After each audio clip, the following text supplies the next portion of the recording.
What's up, guys? So today we're doing our take, or my take I should say, on a modern woman. This is inspired by some modern art, by abstract art. It is very kind of go with the flow, paint by numbers, do your own thing, very, I don't know, relaxing. It did take quite a bit, but if you like what you see, you want to see how you can do it yourself, stay tuned.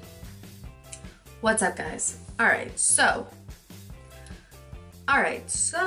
my plan of action, because this is going to be such an abstract look, I think I'm going to take my Makeup Forever Artist Color Pencil.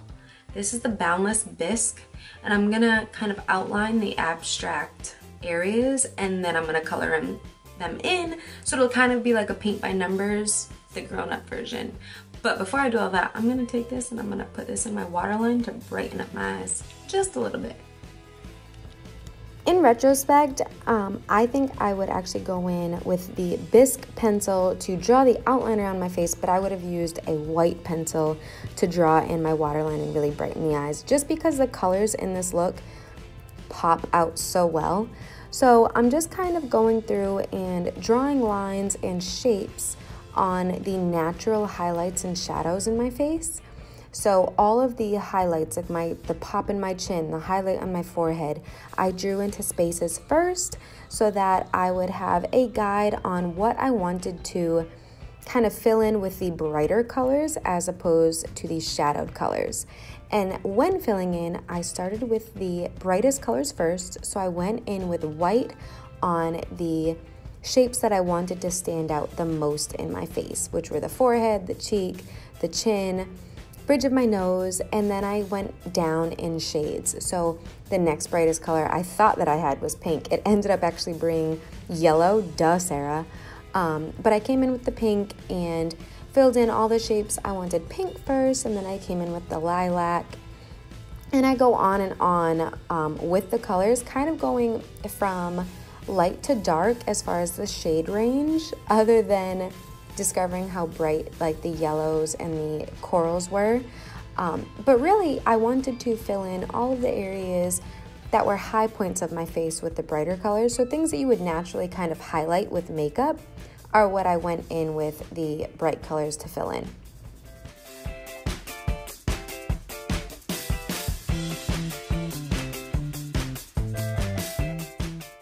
Along the way, I had a lot of doubts just because it didn't seem to really come together until the very end.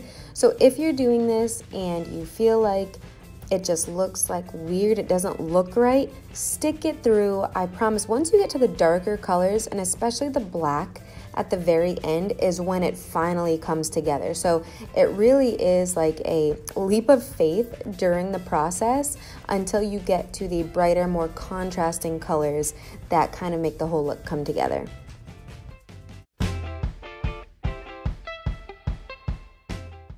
And as far as color selection on this makeup, you can use any colors you want, but I definitely do recommend using the primary colors. Don't leave them out, because I feel like that really is what gives it the whole modern art look to it. So don't skip your yellow, your blue, and your red, or your white or your black. Make sure that you do incorporate those colors, because I feel like those also really helped the look come together in the end.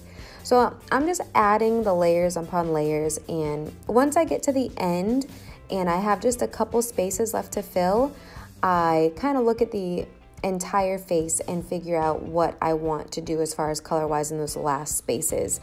Before moving on to the black areas, you want to use your black really sparingly on this makeup because it is so contrasting to the rest of the colors. You don't want to overdo it and end up looking like your entire face is just painted, black or dark colors. So you really do use the black for the striking features in your face.